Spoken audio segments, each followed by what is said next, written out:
கோவிந்தன் அவர்களே, எனக்கு முன்பு கண்டன உரை நிகழ்த்தி இருக்கின்ற தோழர் சுந்தரநாயகம் அவர்களே, செந்தமிழன் அவர்களே, தம்பையார் பிள்ளை அவர்களே,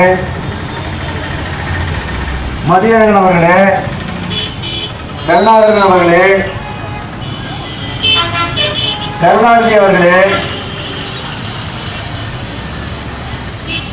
விழுப்புரம் இளங்கோ அவர்களே, இறுதியாக தருமபுரி மாவட்ட முன்னணி தோழர் வில்கிருஷ்ணன் அவர்களே, இந்த கண்டன ஆர்ப்பாட்டத்தில் கலந்து கொண்டிருக்கிற இந்திய கம்யூனிஸ்ட் கட்சியினுடைய தோழர்களே, இந்திய கம்யூனிஸ்ட் கட்சி மார்க்சிஸ்ட் லெனினிஸ்ட் அமைப்பினுடைய முன்னணி செயல் வீரர்களே, கடலூர் பகுதி வாழ் உழைக்கும் மக்களே, ஜனநாயகவாதிகளே, மாற்றுக் கட்சி நண்பர்களே, பல்வேறு கட்சிகள் இங்கே ஆர்ப்பாட்டத்தை நடத்தி இருக்கிறார்கள். இடதுசாரிகளும்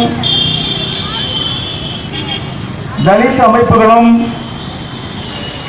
இந்த படுகொலைக்கு கண்டனம் தெரிவித்து சில கோரிக்கைகளை வைத்திருக்கிறார்கள். ஊடகத்திலேயே இது பற்றி பெரிய வாதம் நடந்திருக்கின்றது. அரசு துறையிலே இருக்கின்ற ஒரு அதிகாரி, டிஎஸ்பி என்று சொல்லக்கூடிய மாவட்ட துணை கண்காணிப்பாளர் அவர்களே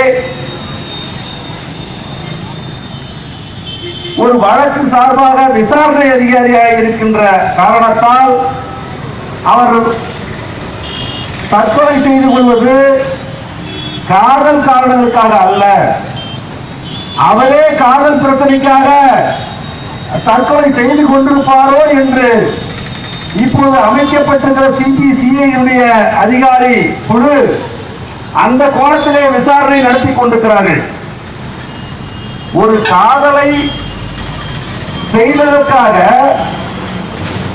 கொங்குவேளாளர் பேரவை சேர்ந்த யுவராஜும் அவருடைய கும்பலும் கோகுல்ராஜ் என்ற பொறியாளரை படுகொலை செய்த அந்த கொடுமையை விசாரிக்கின்ற அதிகாரியே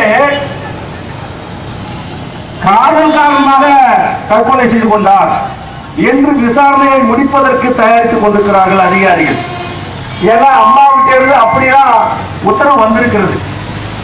விசாரணையை ஆய்வு செய்து கண்டுபிடிக்க கூடாது, கிடைத்த விவரங்களிலிருந்து கண்டுபிடிக்க கூடாது, மக்களுடைய பாதிக்கப்பட்டவருடைய குரலிலிருந்து கண்டுபிடிக்க கூடாது, அம்மாவுடைய வாயிலிருந்து அம்மா என்ன சொல்கிறாரோ அதன் அடிப்படையிலே கண்டுபிடிக்க வேண்டும்.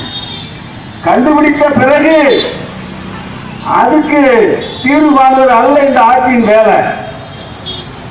முதல்ல கண்டுபிடிச்சிட்டு அந்த கண்டுபிடிப்புகளை விசாரணை பண்ணி கண்டுபிடிச்சதா காட்ட பாக்குறாங்க. இல்லைன்னா போய் குறுக்கல் பையன் போய் விசாரணை பண்ணிட்டு இருக்காங்களா? திருக்கோட்டியூர் கோயிலுடைய குருக்களுக்கு இந்த விஷ்ணுபுரிய அம்மா அவர் பதவி பெற்ற உடனேயே அங்க போய் கோயில சாமி கும்பிட்டு இருக்கிறாங்க. அந்த குருக்களுடைய உதவியாளரா அவன் பையன், சின்ன பையன் ஒருத்தன் உதவியாளர் இருக்கான். அந்த பையன் இந்த விஷ்ணுபுரிய அம்மாவுடைய கடவுள் நம்பிக்கைக்கு அவருடைய விஷயத்திற்கு உதவி செய்திருக்காரு. அதன் அடிப்படையில் இந்த டிஎஸ்பி அவர்கள் அந்த குருக்களுடைய பையனோடு பேசிக் கொண்டிருந்திருக்காங்க. அவர் தெய்வ பக்தி உள்ளவர், எந்த பக்தியுமே இல்லாதவன்.